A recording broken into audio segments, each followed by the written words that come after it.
আসসালামু আলাইকুম সুপ্রিয় দর্শক, আরেকটি নতুন রেসিপিতে আপনাদের সবাইকে স্বাগতম। আজকে আমার রেসিপি খেজুরের গুড় দিয়ে নরম তুলতুলে ভীষণই মজার এই রস চিতই পিঠা। এটা খেতেও হয় অসম্ভব মজা, আর দেখতেই পারছেন কতটা পারফেক্ট হয়েছে, মুখে দিলেই মিলিয়ে যাবে এতটা মজা হয়েছে। আর এটা তৈরি করেছি আমি ফ্রিজে রাখা শুকনো চালের গুঁড়ো দিয়ে। অনেকের প্রশ্ন থাকে ফ্রিজে রাখা চালের গুঁড়ো দিয়ে কি এই চিতই পিঠাটা হবে, সেটাই আজকে আমি আপনাদেরকে দেখিয়ে দেব কিভাবে খুব সহজে ফ্রিজে রাখা চালের গুঁড়ো দিয়ে আপনারা কিভাবে এই নরম চিতই পিঠাটা তৈরি করবেন। এখানে কিন্তু আমি আতপ চাল আর সেদ্ধ চাল মিলিয়ে গুঁড়ো করে ফ্রিজে রেখেছিলাম। এখন আমি এটাকে একটু কড়াইতে ভালোভাবে একটু টেলে নেব। এখন আমি এই শুকনো চালের গুঁড়াটাকে মিডিয়াম আঁচে রেখে আমি একটু ভেজে নিচ্ছি, দেখতেই পারছেন। এই অবস্থায় কিন্তু চুলার জাল একদমই বাড়ানো যাবে না।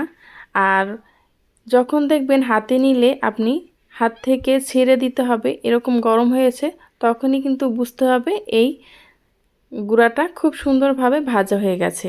এখন আমি চুলাটাকে বন্ধ করে দিয়ে অল্প অল্প পানি দিয়ে এটাকে ভালোভাবে মেখে নেব।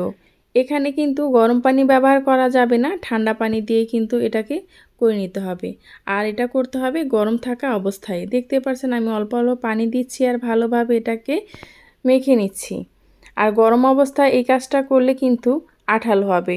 এটা কিন্তু অনেকেই আঠালো হয় না, সেই জন্য কিন্তু চিতই পিঠাটা ফুলে না এবং সফট হয় না ভিতরে। এই তো এখন আমি হাতের সাহায্যে ভালোভাবে গরম অবস্থায় এটাকে মেখে নিচ্ছি। আর অল্প অল্প পানি দিয়ে এটাকে আমি একটু সময় নিয়ে মথে নেব। এভাবে করে আমি ভালোভাবে হাতের সাহায্যে মেখে নিচ্ছি একটু ভালো করে, দেখতেই পাচ্ছেন। অল্প অল্প পানি দিয়ে এটাকে কিন্তু আমি মেখে নিচ্ছি, একসাথে কিন্তু পানিটা দেওয়া যাবে না, তাহলে কিন্তু আঠালো হবে না এই ডোটা। আর এভাবে অল্প অল্প পানি দিয়ে এভাবে করে যদি আপনি মেখে নেন, তাহলে কিন্তু এটা খুব সুন্দরভাবে আঠালো একটা ভাব চলে আসবে। তখন কিন্তু এই পিঠাটা তৈরি করলে পারফেক্টভাবে হবে। দেখতে পাচ্ছেন এটা আমি কিভাবে করে নিচ্ছি। এরকম করে আমি 10 থেকে 12 মিনিট এভাবে হাতের সাহায্যে আমি মেখে নিয়েছি। এখন আমি অল্প অল্প করে পানি দেব আর এটার ঘনত্বটা কীরকম রাখবো সেটাই এখন মিলিয়ে নিচ্ছি। এই তো দেখতেই পাচ্ছেন অল্প অল্প পানি দিচ্ছি আর আমি এটাকে মিলিয়ে নিচ্ছি। বারবার বলে দিচ্ছি একসাথে কিন্তু পানি দেওয়া যাবে না, তাহলে কিন্তু এই পিঠাটা হবে না, একদম আঠালো না হলে কিন্তু এই পিঠাটা হবে না। সেজন্য ফ্রিজে রাখা চালটাকে একটু ভালোভাবে ভেজে নিয়ে তারপর এরকম হাতের সাহায্যে মথে নিয়ে তারপর কিন্তু আপনারা এই পিঠাটা তৈরি করবেন। এখন আমি এটাকে রেস্টে রেখে দেব 20 মিনিটের জন্য। 20 মিনিটের ভিতরে খুব ভালোভাবে চালটা একদম ফুলে যাবে, যে দানাদার ভাব থাকবে সেটাও কিন্তু আর থাকবে না। এখন আমি একটু স্বাদ মতো লবণ দিয়ে দিচ্ছি, তারপর আমি এটাকে ভালোভাবে আবার একটু মিশিয়ে নিচ্ছি। এই পিঠাটা তৈরি করার জন্য এই প্রসেসগুলো যদি আপনি মেনে তারপর পিঠাটা তৈরি করেন, তাহলে কিন্তু আপনার পিঠা হবে পারফেক্ট। আর এটার ঘনত্বটা একটু দেখে বুঝে নিতে হবে, দেখতেই পারছেন এটা ঘনত্বটা কীরকম। এখন আমি চুলায় একটি মাটির কড়াই বসিয়ে দিলাম, আর কড়াইটা আমি আগে থেকে পর্যাপ্ত পরিমাণ গরম করে নিয়েছি। তারপর আমি এখানে একটু তেল দিয়ে ব্রাশ করে নিয়েছি। আর কড়াইটার দিকেও একটু খেয়াল রাখতে হবে, কড়াইটা যদি আপনার ভালোভাবে গরম না হয় তাহলেও কিন্তু এই পিঠাগুলো ফুলবে না। এখন আমি ঢাকনা দিয়ে এটাকে রেখে দেব 4 থেকে 3 মিনিটের মতো। এই 4 থেকে 3 মিনিটের মধ্যে পিঠাটা কিন্তু আমার খুব সুন্দরভাবে হয়ে যাবে। দেখতেই পাচ্ছেন প্রথম পিঠাটা কতটা সুন্দর আর কতটা পারফেক্ট হয়েছে। অবশ্যই কিন্তু চুলার জালটা হাই থেকে একটু কমিয়ে রাখতে হবে, তাহলে কিন্তু পিঠার খুব সুন্দরভাবে হবে। আর পিঠার ভাজার সময় পিঠার জাল কিন্তু কমানো বাড়ানো যাবে না, তাহলে কিন্তু পিঠাগুলো খুব সুন্দরভাবে ফুলবে না। এই তো একই প্রসেসে আমি কিন্তু সবগুলো পিঠা তৈরি করে নিচ্ছি। আর পিঠাগুলো রসে ভিজানোর সময় যদি একটু ছিদ্রযুক্ত হয়, তাহলে কিন্তু সেই পিঠাটা খেতে আর বেশি ভালো লাগে। আর এরকম ছিদ্রযুক্ত পিঠা যদি তৈরি করতে চান, তাহলে পিঠার ডোটা দিয়ে আপনি 10 থেকে 12 সেকেন্ড ঢাকনাটা পরে লাগাবেন, তাহলে কিন্তু এরকম অসংখ্য ছিদ্রযুক্ত হবে। দেখতেই পাচ্ছেন আমি পিঠাটা দেওয়ার পরে 10 থেকে 12 সেকেন্ড পর ঢাকনাটা দিয়েছি, এরকম বাবুল উঠে যাওয়ার পরে। এই তো একই প্রসেসে আমি কিন্তু সবগুলো পিঠা তৈরি করে নিয়েছি। আর প্রত্যেকটা পিঠা কতটা সুন্দর আর কতটা পারফেক্ট হয়েছে, একটা পিঠাও কিন্তু পুড়ে যায়নি, পিছন সাইডটাও অনেকটা সুন্দর হয়েছে। এখন আমি এই পিঠাটাকে ভিজানোর জন্য এখানে নিয়ে নিলাম আমি কিছু খেজুরের গুড়।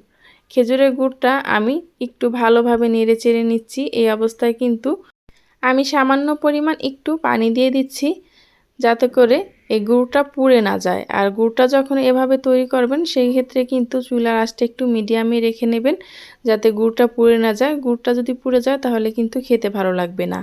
আর এই প্রসেসে করার একটাই কারণ হলো, অনেকে বলে থাকেন এই গুড়টা দুধে দেওয়ার পরে বা দুধটা গুড়ের ভিতরে দেওয়ার পরে ছানা কেটে যায়। এভাবে যদি আপনি গুড়টা একটু জাল করে নেন আগে থেকে, তাহলে কিন্তু আপনাদের দুধটা ছানা কেটে যাবে না, একদম পারফেক্টভাবে হবে। আমি এই পিঠাগুলো তৈরি করার জন্য এখানে 1 কেজি পরিমাণ দুধ ব্যবহার করেছি। আপনারা চাইলে পিঠার পরিমাণ বাড়িয়ে নিলে কিন্তু দুধের পরিমাণটাও বাড়িয়ে নেবেন। এখন আমি 5 মিনিট এটাকে জাল করে এর ভিতরে আমি সুন্দর একটা ঘ্রাণ আসার জন্য দিয়ে দিচ্ছি 2টা এলাচ থেতো করে। আর আমি এর ভিতরে অফ ক্যামেরায় কিছু নারকেল কোড়া আর দিয়ে দিচ্ছি কিশমিশ। আপনারা যদি এটা খেতে পছন্দ করেন তাহলে দিয়ে দিতে পারেন, একদমই অপশনাল। আর যদি খেতে ভালো না লাগে দেওয়ার কোনো প্রয়োজন নেই। এখন আমি যে পিঠাগুলো ভেজে রেখেছিলাম সেটা দিয়ে আমি এখন এটাকে ভালোভাবে একটা বলক তুলে নেব। তারপর কিন্তু আমি চুলাটাকে বন্ধ করে ঢেকে রেখে দেব সারা রাতের জন্য।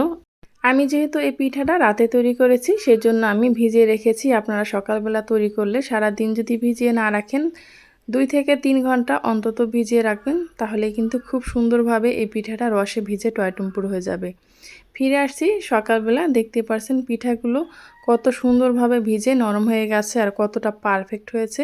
আর কালারটাও কিন্তু অনেকটা চেঞ্জ হয়ে গেছে। অনেকেই কিন্তু এই পিঠাটা তৈরি করার পর চালের গুঁড়ার গোলা দিয়ে থাকেন, সেটা কিন্তু কখনোই দেবেন না, তাহলে কিন্তু এই পিঠাটা খেতে ভালো লাগবে না। দুধের এই ঘনত্বটাই কিন্তু পিঠাটা খেতে বেশি ভালো লাগে। যদি আপনি চালের গুঁড়া দিয়ে এটাকে ঘন করতে যান সেটা কিন্তু একদম আটা আটা লাগবে, ভালো লাগবে না। এই তো এখন আমি এটাকে পরিবেশন করে নিচ্ছি। আর দেখতেই পারছেন কতটা সুন্দর আর কতটা লোভনীয় হয়েছে। আর এটা মুখে দিলেই কিন্তু মিলিয়ে যায়, এতটা মজা হয়েছে। আমার এই রেসিপিটা যদি ফলো করে আপনারাও বাসায় তৈরি করেন, আশা করি আপনাদের এটাও পারফেক্ট হবে। আর এটা ভেতরটা কতটা রসালো হয়েছে সেটা তো প্রথমেই দেখতে পেরেছেন। পরবর্তী ভিডিও পর্যন্ত ভালো থাকবেন। আল্লাহ হাফেজ।